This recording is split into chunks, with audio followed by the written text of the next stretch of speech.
아무리 좋은 집을 봤어도 내 전세금보다 중요한 건 없겠죠.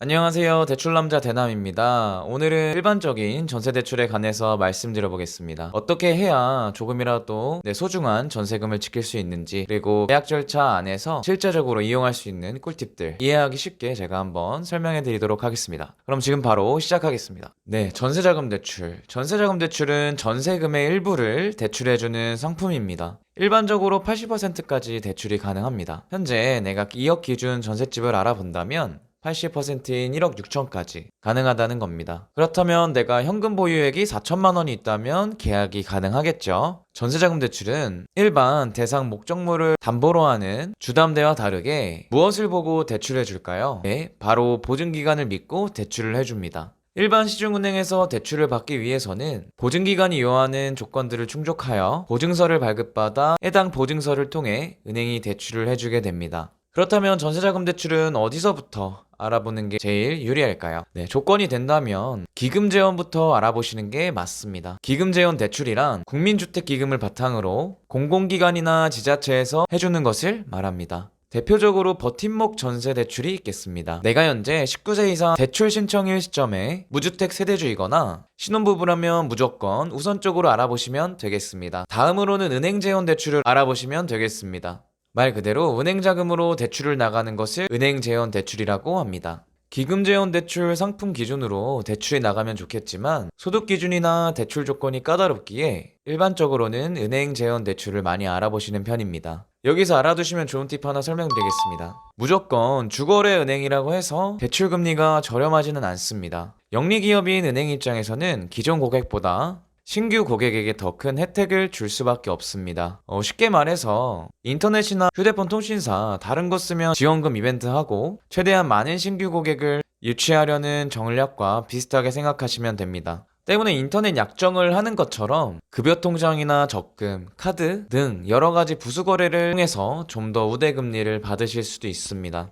제가 이 영상을 만들기 위해서 여러 가지 전세대출 영상들을 참고하였는데요. 설명해 주시는 분들이 공통적으로 하는 말씀이 있었어요. 바로 은행을 총 3군데 다 가보라는 거였거든요. 그런데 그게 은행이 같은 곳을 가라는 게 아니고 다른 지점을 가라고 하셨어요. 왜냐하면 다들 말씀하시는 금리가 다르다고 했었습니다. 그것처럼 창구 직원은 안내해드리지 못할 가능성이 다분합니다. 때문에 저 같은 사람을 이용하시는 것이 바로 시간을 단축시키고 고객님께 최대한 좋은 조건을 가져다 줄 수 있는 효율적인 방법입니다.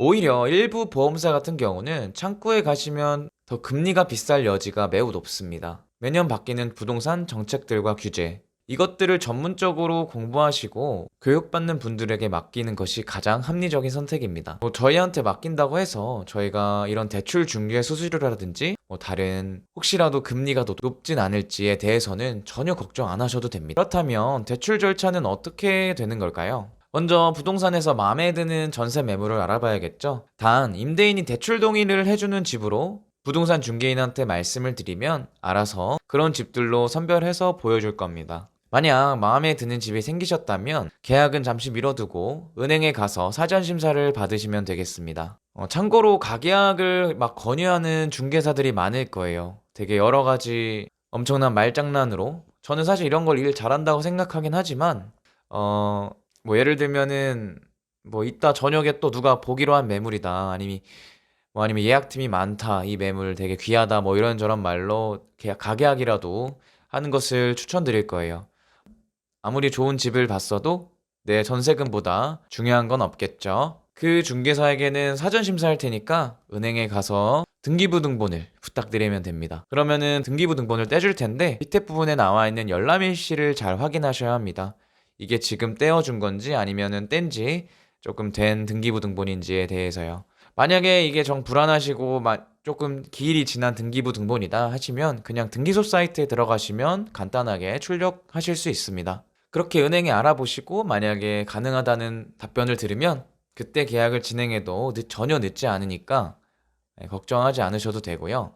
계약 진행 시에 계약금 5%에서 10%를 납부하시게 될 텐데 계약금 영수증은 꼭 챙겨두셔야 합니다.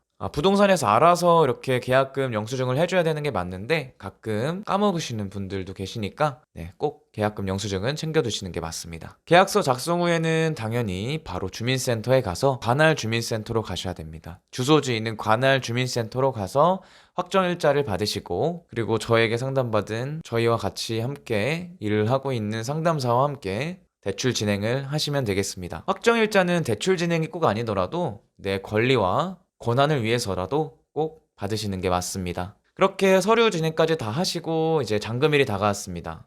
그러면 이제 대출 진행이 되실 텐데요. 예를 들어서 1억짜리 집에 전세 대출을 70% 받고 계약금은 10%를 냈다고 하면 2천만 원에 대한 잔금에 대해서 집주인에게 송금을 합니다. 그렇게 되면은 나머지 대출금에 대해서는 곧바로 임대인 통장으로 직접 송금이 되게 됩니다. 그리고 마지막으로 주의할 점에 대해서 말씀드려 보도록 하겠습니다. 먼저 첫 번째로 등기부 등본을 잘 확인해야 된다는 겁니다. 사실 애초에 등기부 등본에 문제가 있다고 하면 은행권에서 이미 안 된다고 하셨을 텐데, 그래도 한번 본인이 직접 보는 습관을 들이는 걸 추천드립니다. 이 등기부 등본이라는 게 되게 어려워 보이는데 처음에는 되게 쉬운 거거든요. 나중에 제가 이걸 따로 영상으로 만들긴 할 텐데, 일반적으로 신분증은 나를 나타내기 위해서 나에 대한 정보가 담겨 있는 거잖아요. 내 이름은 뭐고, 한자 이름 나오고, 주민등록번호 나오고, 주소 나오고 뭐 이런 것들 나오는데, 등기부 등본은 그 부동산의 신분증이라고 생각을 하시면 됩니다. 현재 이 부동산에 대해서 소유권은 누구한테 있고, 그 거래는 얼마에 됐었으며 소유권 이전일은 언제인지, 그리고 해당 그 매물에 대해서 융자, 그러니까 이 집에 대한 빚은 얼마나 있고 대출이 얼마나 있고, 뭐 임대인이 잘 그동안 뭐 세금을 잘 납부했었는지, 압류가 걸려 있으면 나올 테고, 그 전에 있던 세입자한테 아직도 돈을 돌려주지 못해서 전 세입자가 임차권 등기 명령을 걸어놨을 수도 있고, 이런 그 해당 부동산 매물에 대한 정보들이 다 나와 있는 신분증이라고 생각하시면 되는데, 그 용어들이 좀 익숙지 않아서 그렇지 되게 어렵지 않은 그런 서류라고 설명드릴 수 있겠습니다. 그리고 두 번째로는 전세보증보험의 가입. 당연히 보험이라는 것은 미래에 있을 안 좋은 일에 대해서 내가 대비를 하는 거죠. 전세금 같이 이렇게 큰 금액이 들어가는 것에는 무조건 이런 작은 보험을 하나 들어두는 것을 무조건적으로 인지하고 계시면 좋을 것 같습니다. 마지막으로는 주소 이전에 관해서 말씀드려 보겠습니다. 정말 중요한 주의사항이에요. 이 영상을 보시는 분들 중에서는 그런 분들은 없으실 거라고 생각을 해요. 왜냐하면은 애초에 이렇게 그런 분들께서 제 영상을 보시고 준비를 하는 일은 드물다고 생각을 하기 때문에, 이게 어떤 내용이냐면, 내가 현재 전입을 해서 이 집에 대해 전세 대출을 받고 살고 있는데 갑자기 다른 집으로 주소를 전입을 빼버리는 거예요. 그렇게 되면은 이 대출에 관해서 약정 위반은 물론이고 여러 가지 부득이하게 불이익을 받으실 수 있기 때문에 꼭 이 부분은 혹시 그런 분들이 있기도 해서 말씀을 드리는 겁니다. 네, 지금까지 전세자금 대출에 대해서 계약 절차라든지 주의사항에 대해서 말씀드려 봤습니다. 오늘 영상은 여기까지고요. 다음에 더 좋은 영상으로 찾아뵙겠습니다. 안녕. 더 자세한 문의사항은 카카오뷰로 문의 주시면 제가 친절하게 안내 도와드리도록 하겠습니다. 감사합니다.